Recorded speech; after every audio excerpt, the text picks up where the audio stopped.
Hello, everybody, and welcome to a wonderful episode of what we call micro podcasts. These are called traveling classrooms, and I've got some amazing array of guests from diverse fields from different cities across India. And I'm so proud to have a wonderful guest all the way from Delhi, Ratinder Sawhney, ma'am. Welcome, ma'am. Thank you so much, Dr. Dawood. I really appreciate the opportunity and I'm glad that we are speaking today.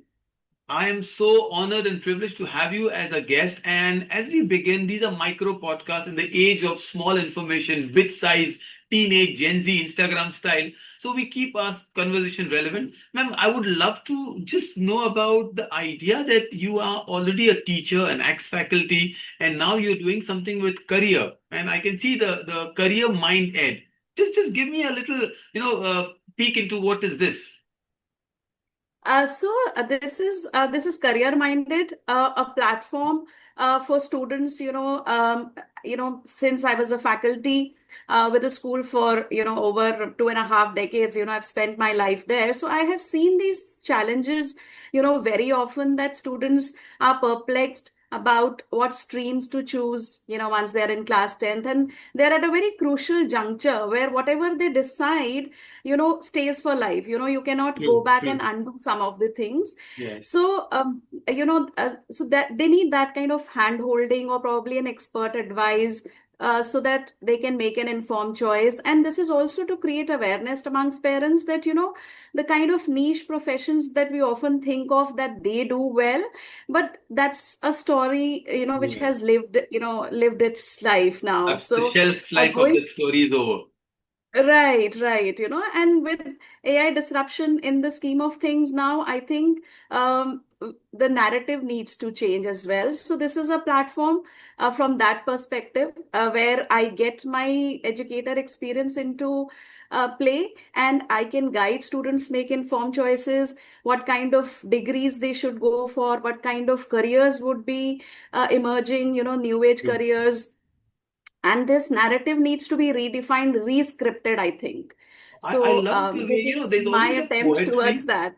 I love, I said there's almost philosophical poetry, the version that you said, and who better than a teacher with 25 years experience? You started with Delhi Public School and 2 decades and a half, you've seen the generation change. Quickly, what are your things that are curious about life in general? I mean, you've seen a transition in your own career, perhaps. Yes. So, see, while I would want, there are a lot of things related to careers and education, but for me personally, I would feel what actually fascinates is what makes life really meaningful. Hmm. Because life, asks us to redefine at every stage in life. For example, it could be some achievement in our school or professional life, that we are very excited about, or probably it is the relationships that add meaning to our life, or for some it could be some the impact that we can create. So at every stage in life, life asks us to redefine what meaningful or fulfilling actually looks like. So that's what really fascinates me. But then relating it to career, I think that is the beauty of it, that we can redefine our things. The meaning looks completely different now, and we need to be lifelong learners, you know. I And like the learning happens idea. at every stage, age. True. No, no, I just wanted to add something that in Cambridge, one of the things we used to always quote is LLL. Like the words are so often used, sometimes it looks cliche, but lifelong learning is so true. And I represent, Ratinder ma'am, a large school or one of the largest school of homeschoolers across India. And these are fiercely independent group of people. And they are the ones who are also seeking careers which are beyond the traditional realm of lawyer, engineer, doctor. And this is what you're doing with career minded. Looks so good. This is something which fits in the right conversation we're having. Being a teacher, one of the things that always I steer my speakers is about books. Could you just spill out some of the books you will recommend or something that influenced you across? See, for me, the book that actually stands out on top of my mind is The Power of Now, by Wow. Eckhart Tolle. And Yes. that's a book that I want everyone to actually put their, just pick it up and go through it. Because Okay. if not now, somewhere in, different stages of life, it's going to hold true.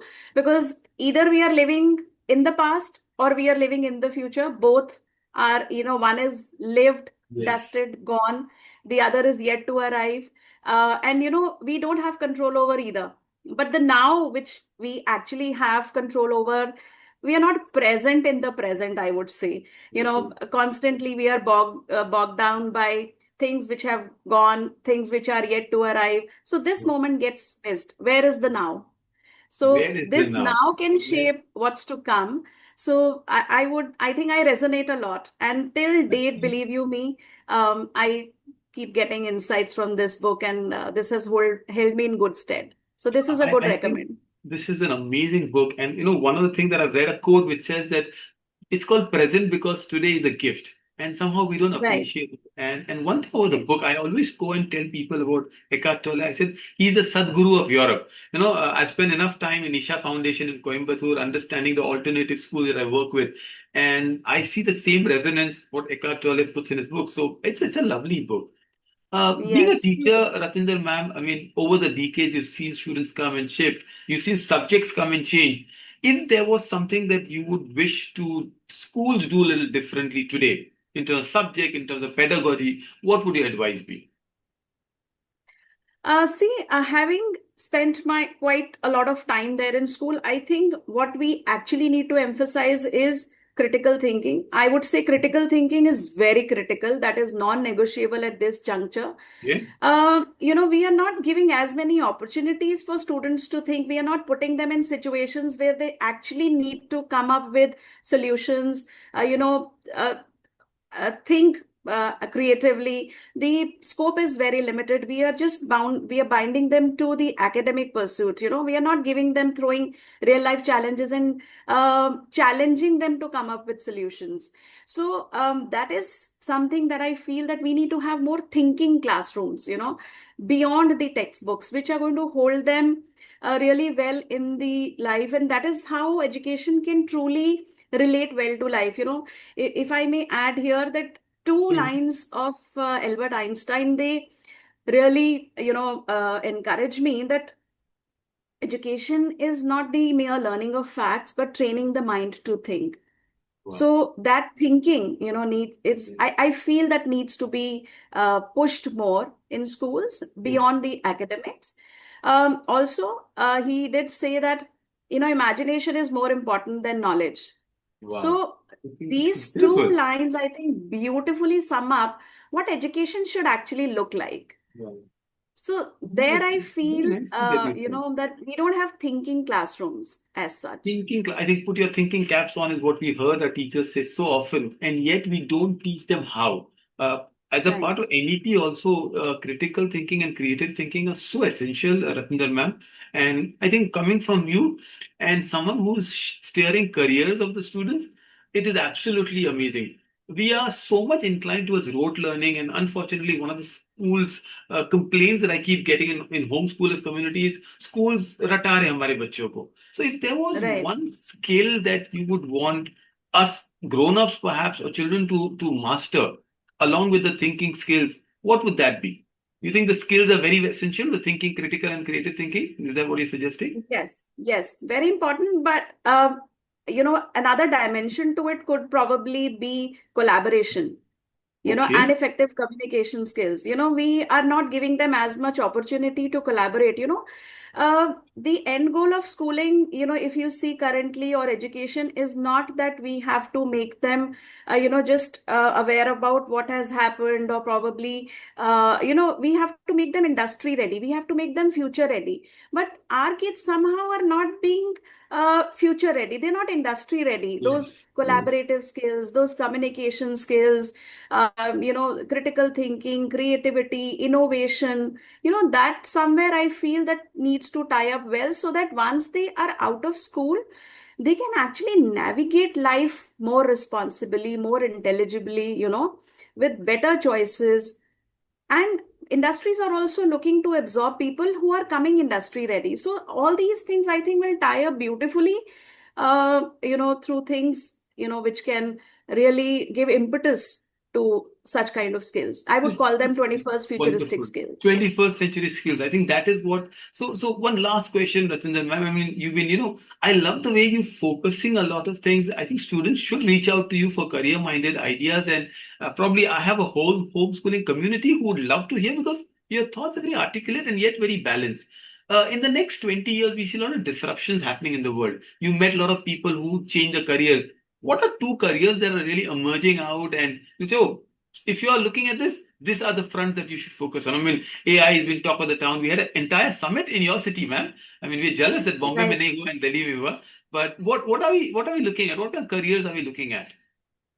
Okay, so see, if we have to be future proof, our careers Mhm. have to be Yes, future proof, and any decision that we make at the school level is going to last us for another 10 or 15 years of our life. We need to right, right. understand that whatever we are choosing at this stage has to be seen from the perspective of how it is going to pan out in the next 15 years when you finish your undergraduation, you finish your post graduation, probably you are in the job market. So and since we are already at the stage where we see AI disruption happening, so anything that students can build their life, say it could be technology, it could be data science, or it could be anything which integrates technology into our daily lives that is going to be really beneficial. And students should start thinking of new age careers now, which could have an AI element so that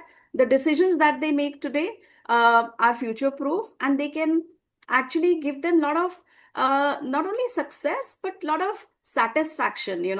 Whatever, I'm not saying that the existing careers are going to be done away with completely, but they are Yes. going to go undergo a paradigm shift.